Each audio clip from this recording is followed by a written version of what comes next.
Hello friends, how are you. I hope कि आप सब अच्छे होंगे। Welcome to expert opinion. Friends, आज की वीडियो में हम डिस्कस करेंगे अष्टपदीय सोपानकी का सिद्धांत। और फ्रेंड्स, ये आपके सीटेट हो, यूपीटेट हो, रीट हो, एचटेट हो, केबीएस हो, डीट प्लस वी हो, या फिर आप कोई भी स्टेट के एग्जाम की तैयारी कर रहे हैं, आपका सुपर टेट हो, ठीक है, तो ये सभी के लिए आपके लिए हेल्पफुल रहने वाला है। तो इसको लास्ट तक देखिएगा वीडियो को। और ये जो अष्टपदीय सोपानकी का सिद्धांत है, इसको गैनेज हायरार्की के नाम से भी जाना जाता है। गैने की हायरार्की के नाम से भी इसको जानते हैं। और ये जो हायरार्की है, 8 इसमें अधिगम के लेवल बताए, अधिगम के स्तर बताए, ये गैने ने दी है, रॉबर्ट एम गैने। तो उनकी हायरार्की है, इसके बारे में आज हम चर्चा करेंगे। और पीडीएफ फाइल के लिए आप वही हमारे टेलीग्राम चैनल को ज्वाइन कर लें अगर अभी तक आपने नहीं किया। Expert opinion of you search करके, या फिर आपको लिंक मिल जाएगी डिस्क्रिप्शन बॉक्स में। तो आप किसी भी तरीके से, जैसे आपको सहूलियत रहे, वैसे आप टेलीग्राम चैनल को ज्वाइन कर लेंगे। वीडियो अगर पसंद आए तो लाइक शेयर करना, अपने दोस्तों के साथ में शेयर करना, और लाइक मार दें एक अगर वीडियो आपको अच्छी लगती है। और चैनल अगर फर्स्ट टाइम विजिट कर रहे हैं, पहली बार देख रहे हैं, तो चैनल को सब्सक्राइब करके नोटिफिकेशन आइकन को एक बार ऑल पर क्लिक करके रखें, क्योंकि ऐसा करने से आपको वीडियो जो भी आएगी चैनल पर, जितने भी नोटिफिकेशन होंगी, वो सभी आपको टाइम टाइम पर मिलती रहेंगी। तो चलिए स्टार्ट करेंगे फिर अष्टपदीय सोपानकी का सिद्धांत। ठीक है, इसके बारे में मैं आपको बता दूं कि इसके प्रतिपादक कौन थे। सबसे पहली बात आती है प्रतिपादक की। ठीक है, जनक कौन है अष्टपदीय सोपानकी के सिद्धांत के? तो रॉबर्ट एम गैने इसके जनक हैं, प्रतिपादक हैं। ठीक है, अष्टपदीय सोपानकी का सिद्धांत किसने दिया? रॉबर्ट एम गैने ने। सबसे पहला क्वेश्चन यहीं से बनता है कि जो अष्टपदीय सोपानकी का सिद्धांत है या गैनेज हायरार्की है, इसके प्रतिपादक कौन है? तो रॉबर्ट एम गैने। या फिर आपसे ये पूछा जा सकता है गैने का पूरा नाम क्या है। कहीं पे आपको गैगने भी देखने को मिल जाएगा ये, तो आप कंफ्यूज नहीं हो, नाम एक ही है, बस अलग अलग तरीके से लिखा हुआ आपको मिल सकता है। इनका पूरा नाम है रॉबर्ट एम गैने। ठीक, पहला क्वेश्चन यहाँ से कंप्लीट आपका होता है। आगे बात करें कि गैने की हायरार्की के अधिगम के कितने स्तर हैं, तो अधिगम के 8 स्तर बताए हैं। 8 लेवल की बात ये करते हैं, 8 लेवल हैं, और उन 8 लेवल की भी हम बात करेंगे, वो 8 लेवल कौन कौन से हैं। ठीक है, और यह स्तर एक पिरामिड में बताया गया है। ठीक है, पिरामिड में बताया गया, इसलिए इसको गैनेज हायरार्की के नाम से भी जाना जाता है। और ये हैं रॉबर्ट एम गैने। जैसे पिक्चर में आप लोग देख पा रहे होंगे, पिक्चर में आपको दिखाई दे रहे हैं रॉबर्ट मिल्स गैने, यानी कि रॉबर्ट एम गैने इनको बोलते हैं।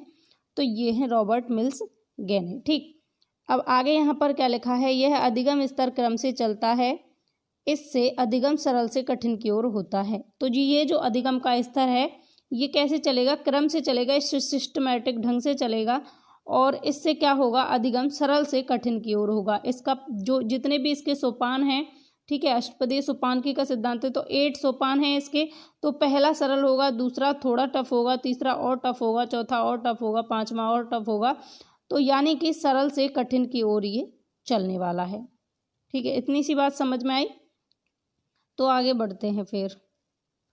अब यहाँ पर आप देख पा रहे होंगे, एक सेकंड, अब देखिए, ये जो आपको दिखाई दे रहा संकेत अधिगम, ये पहला लेवल है, पहला स्तर है संकेत अधिगम। ठीक है, इस तरीके से चलते हैं नीचे से ऊपर की तरफ। जैसे आपने मास्लो का पदानुक्रमित आवश्यकता का सिद्धांत आपने पढ़ा होगा। ठीक है, आवश्यकता का सिद्धांत, पदानुक्रमित आवश्यकता का सिद्धांत दिया था। किसने दिया था? किसने दिया था?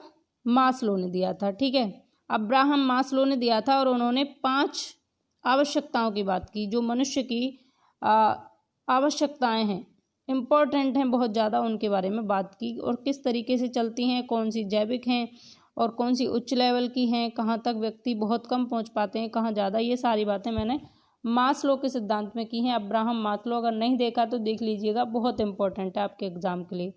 अब देखिए, यहाँ पर हम बात करने वाले हैं रॉबर्ट एम गैने के हायरार्की के बारे में। तो फिर सबसे पहला इन्होंने अधिगम का स्तर दिया था संकेत अधिगम स्तर, दूसरा था अनुक्रिया उद्दीपक स्तर, तीसरा है श्रृंखला अधिगम स्तर, चौथा है शाब्दिक अधिगम स्तर, पांचवा है बहुविभेदात्मक अधिगम स्तर या फिर विभेदात्मक अधिगम स्तर, छठवां है संप्रत्य अधिगम स्तर, सातवां है सिद्धांत अधिगम स्तर, और आठवां है आपका समस्या समाधान अधिगम स्तर। ये जो 8वां है समस्या समाधान अधिगम स्तर, ये सबसे लास्ट का है, 8 नंबर का है, और इसको उच्च स्तर का जो है सोपान भी कहते हैं। ठीक है, एक बात आपको ये ध्यान रखनी है, पहली बात, जो संकेत अधिगम स्तर है ये फर्स्ट नंबर का है और ये निम्न स्तर है, और जो लास्ट नंबर का है 8 नंबर का समस्या समाधान अधिगम स्तर, ये उच्च है। ठीक है, तो यहाँ से सीधा सीधा क्वेश्चन मैं आपको बता दूं, पहला क्वेश्चन बन सकता है आपसे कि संकेत अधिगम स्तर कौन सा स्तर है, तो आपको बताना है निम्न स्तर है। ये कौन सा है? निम्न स्तर। या फिर ये पूछा जा सकता है निम्न अधिगम स्तर कौन सा है गैने की हायरार्की में, तो आपको ध्यान रखना अधिगम संकेत अधिगम स्तर निम्न स्तर का है। ठीक है, और आपसे उच्च स्तर पूछा जाए तो समस्या समाधान अधिगम स्तर, यहाँ तक बहुत कम लोग पहुँच पाते हैं। ठीक, और एक चीज़ और यहाँ पर पूछी जा सकती है, जो मैं आपके लिए यहाँ पर लिखा है, जो इम्पोर्टेंट चीज़ें हैं उन सभी को मैं इंक्लूड आपके लिए करके भी लेकर आई हूँ। ये जो आपको 3 दिखाई दे रहे हैं, फर्स्ट सेकंड और थर्ड लेवल, फर्स्ट सेकंड और थर्ड लेवल, इन तीनों लेवल को पशु और मानव दोनों ही कर सकते हैं। ठीक है, संकेत अधिगम से पशु भी सीख सकते हैं, मानव भी सीख सकते हैं। अनुक्रिया उद्दीपक से पशु भी सीख सकते हैं, मानव भी सीख सकते हैं। जैसे कि आपको पता है, जैसे आपका पावलव थे, उन्होंने कुत्ते पर प्रयोग किया था, तो उसको क्या कर सकता है, उस व्यवहार को मनुष्य भी ग्रहण कर सकता है और पशु भी ग्रहण कर सकता है। श्रृंखला अधिगम स्तर को पशु भी और मनुष्य भी। लेकिन 4 से आगे के जो स्तर हैं, 4 से आगे के जो लेवल हैं, 4, 5, 6, 7, 8, तो इनको सिर्फ मनुष्य ही कर सकता है, मानव ही कर सकता है, ह्यूमन ही कर सकता है, पशु नहीं कर सकते। क्योंकि ये जो पहले के 3 हैं, फर्स्ट सेकंड थर्ड, ये तीनों व्यवहार पर डिपेंडेंट हैं, और आगे के 4, 5, 6, 7, 8 ये किस पर हैं, ये किस पर डिपेंडेंट हैं, ये व्यवहार पर डिपेंडेंट नहीं है। पहले के 3 व्यवहार पर डिपेंडेंट हैं, लेकिन आगे के जो 4 से आगे 8 तक हैं, 4 से 8 तक वो सभी संज्ञान पर डिपेंड हैं। संज्ञान पर, किस पर? संज्ञान पर। तो संज्ञानवादियों पर डिपेंड करते हैं और ये आपके व्यवहारवादियों पर। इतनी बात आपको ध्यान रखनी है। दूसरी बात, गैने ने एक बात कही थी, गैने का ये मानना था कि व्यक्ति में या मनुष्य में किसी भी प्रकार के एक व्यवहार के अधिगम के लिए पहले से पूर्व अपेक्षा आवश्यक होती है। यानी कि मीन्स क्या है इसका मीन्स ये है, इन्होंने कहा गैने ने, कि जो बच्चा सीखता है या व्यक्ति सीखता है, उसके अधिगम के लिए उसका पूर्व ज्ञान जरूरी होता है। जैसे अगर संकेत अधिगम का ज्ञान नहीं है तो उद्दीपक अनुक्रिया अधिगम के स्तर तक नहीं पहुंच सकता कोई भी व्यक्ति। अगर उसे दूसरे लेवल के बारे में जानकारी नहीं है तो थर्ड लेवल पर नहीं पहुंच सकता, थर्ड के बारे में नहीं जानता तो फोर्थ पर नहीं पहुंच सकता। यानी कि अधिगम का प्रत्येक प्रकार अपने से पहले के अधिगम से संबंधित होता है। यदि आप मान लीजिए ए आप बच्चे को सिखाना चाहते हैं, तो पहले आपको बच्चे को बताना होगा ए फॉर एप्पल होता है। बच्चा क्या जानता है? एप्पल को जानता है। ए को बाद में, ए को कोई भी ध्यान नहीं देता, बच्चा ये नहीं जानता ए है क्या। उसे ये पता है कि ये सामने एप्पल है, एप्पल मतलब सेब है सामने, सेब को बच्चा जानता है, लेकिन ए को नहीं जानता। लेकिन धीरे धीरे जो एप्पल है जिसे बच्चा जानता है उसको हटा दिया जाता है और बच्चा ए को सीख जाता है। यानी कि पूर्व ज्ञान का होना जरूरी है। पहले अधिगम का प्रत्येक प्रकार अपने से पहले के अधिगम से संबंधित होता है, और कोई भी नवीन प्रकार के अधिगम के लिए उससे पूर्व प्रकार के अधिगम का ज्ञान जरूरी होता है। जैसे कि मैंने आपको बताया, जैसे बच्चे को पूर्व ज्ञान है सेब के बारे में, बच्चा जानता है ये सेब है, ठीक है। बच्चा क्या जानता है कि ये सेब है, ठीक है, उसे ये पता है कि ये सेब है, लेकिन बच्चा ए को नहीं जानता। तो पूर्व ज्ञान जो उसका सेब है, एप्पल है, उसी एप्पल से वो ए को जानेगा। तो पूर्व ज्ञान का होना जरूरी है किसी भी नए ज्ञान को जानने के लिए। एक ये बात कही गैने ने, ठीक है। आगे बढ़े, इतनी सी बात आपको समझ में आई होगी। यहाँ से सीधा सीधा क्वेश्चन किस तरीके से बनेगा मैंने आपसे बताया है कि पहले क्वेश्चन बन सकता है कि कौन से अधिगम के स्तर, गैने के अनुसार कौन से अधिगम के स्तर व्यवहारवाद पर डिपेंडेंट हैं। तो पहला, दूसरा, तीसरा जो आपको दिख रहे हैं या जो मानव और पशु कर सकते हैं, ये तीनों व्यवहारवाद पर डिपेंड हैं, और 4 से लेकर 8 तक ये संज्ञानवादियों पर डिपेंड है। ये बात आपको ध्यान रखनी है, ठीक है। और पहले के 3 स्तर को मानव और पशु दोनों कर सकते हैं, ठीक है, क्योंकि ये व्यवहारवादी सिद्धांतों के ऊपर दिए गए हैं, उनसे मिलते जुलते हैं, और इसको मानव और पशु दोनों कर सकते हैं, ठीक है। लेकिन ऊपर के अधिगम स्तर केवल मानव ही कर सकता है। 4 से लेकर 8 तक के जो अधिगम के स्तर हैं उनको सिर्फ मानव कर सकता है, क्योंकि ये संज्ञानवाद पर डिपेंड है, ठीक। अब आगे बढ़ेंगे।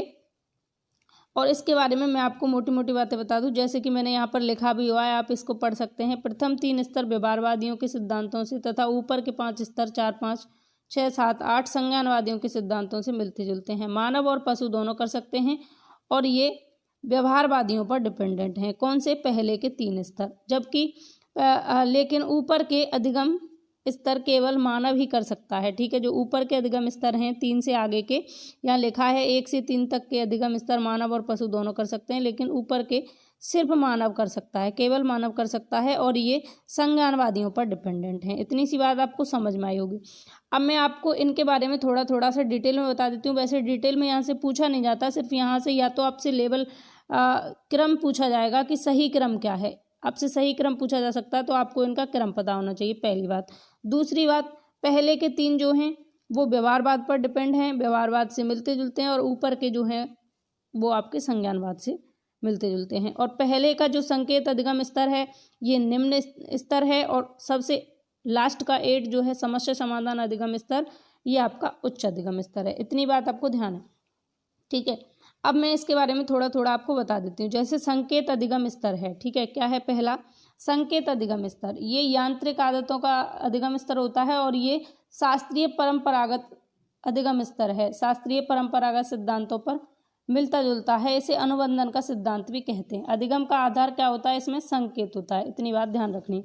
नाम से पता लग रहा है संकेत अधिगम स्तर। जैसे पहला मैंने आपको बताया था, बच्चे को ये पता रहता है कि ये सेब है, ठीक है, वही एग्जाम्पल, बच्चे को ये पता है सेब है, उसके मन में, उसके मस्तिष्क में एक संकेत है, किसका? सेब का, कि ये एप्पल है, और उसके सामने ए है।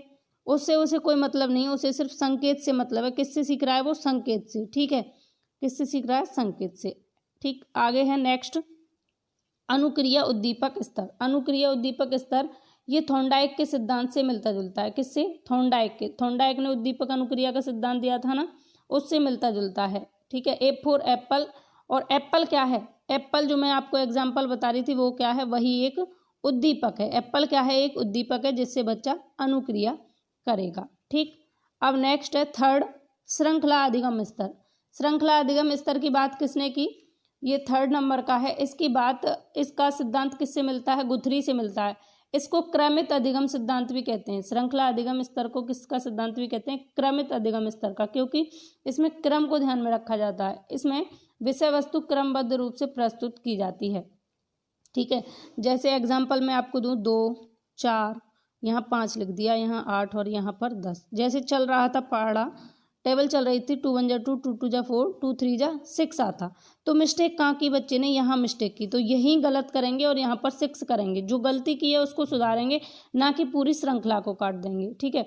तो बच्चे ने जहाँ गलती की उसको हमें सुधारना, ना कि पूरी श्रृंखला को। जो क्रम चल रहा है, श्रृंखला अधिगम स्तर है, यानी कि क्रम जो चल रहा है उसको ही ठीक करना है, ना कि पूरी श्रृंखला को। जैसे एक एग्जाम्पल और दूं मैं आपको, जैसे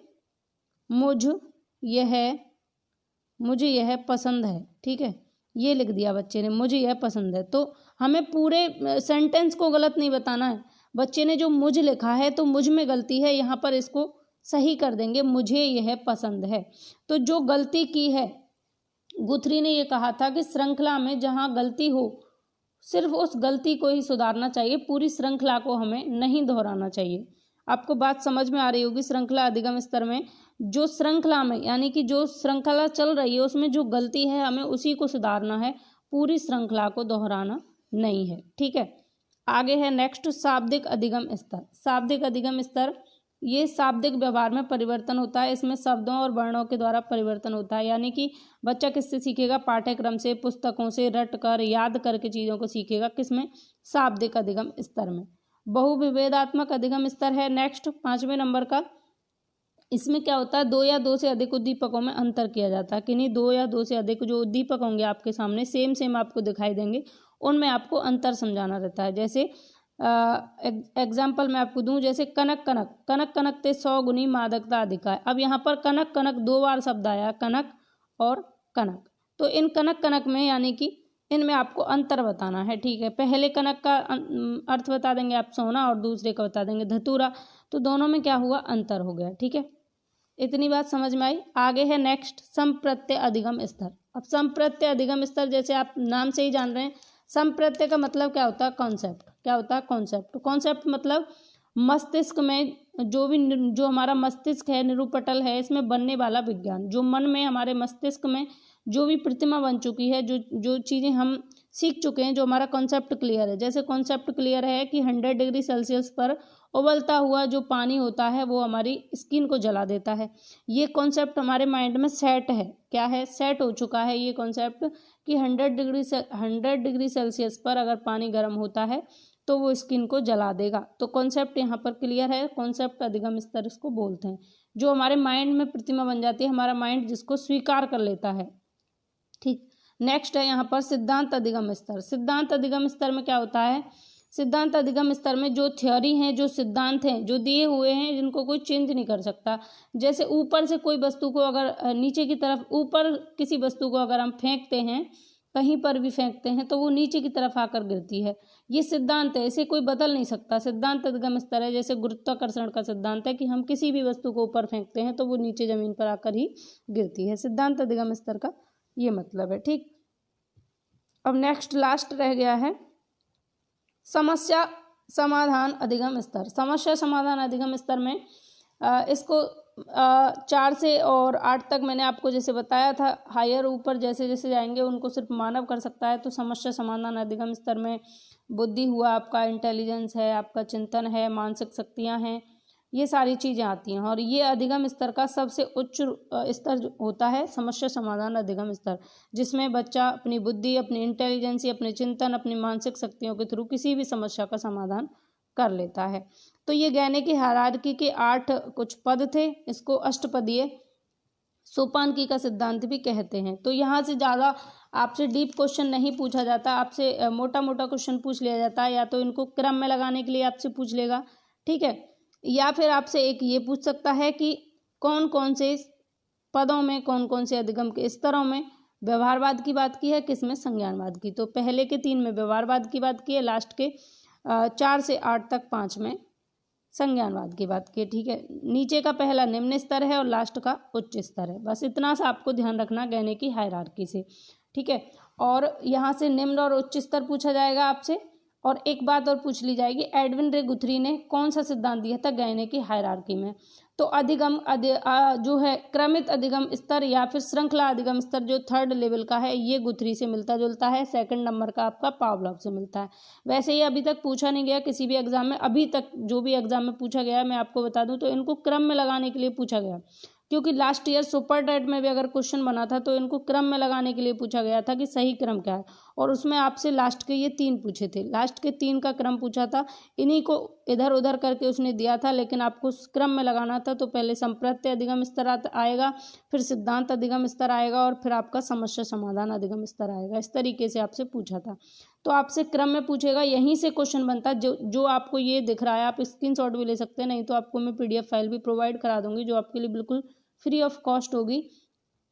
तो यहाँ से क्वेश्चन, इसी जगह से क्वेश्चन बनता है। बाकी के जो मैंने अभी आपके लिए महाभारत गाई थी वो वहाँ से क्वेश्चन नहीं बनता, वो मैंने सिर्फ आपको इसलिए बता दी कि इनके बारे में आपको थोड़ा थोड़ा पता हो कि ये चीज़ें हैं क्या, आखिर इनसे होता क्या है। इसमें संकेत से सीखता है, इसमें उद्दीपक के थ्रू सीखता है। इसमें जो श्रृंखला होती है, बच्चा जो श्रृंखला बच्चा बना रहा है, उसमें जो श्रृंखला में गलती है, मिस्टेक जहाँ है, हमें उसी को सुधारना, पूरी श्रृंखला को नहीं करना है गलत। ठीक है, शाब्दिक अधिगम स्तर में शब्दों से सीखेगा, वर्णों से सीखेगा, पाठ्य पुस्तक से सीखेगा, रटकर सीखेगा, याद करके सीखेगा। बहुविभेदात्मक में दो या दो से अधिक शब्दों या वर्णों में आपको अंतर बताना, विभेद बताना। संप्रत्यय में जो कॉन्सेप्ट है बच्चे के माइंड में, उस कॉन्सेप्ट को बच्चा सीख लेता है कि यही चीज़ें होती हैं। ठीक है, और सिद्धांत अधिगम में जो थ्योरी होती है, सिद्धांत होती है, जिनको कोई चेंज नहीं कर सकता, वो सारी चीज़ें आएंगी।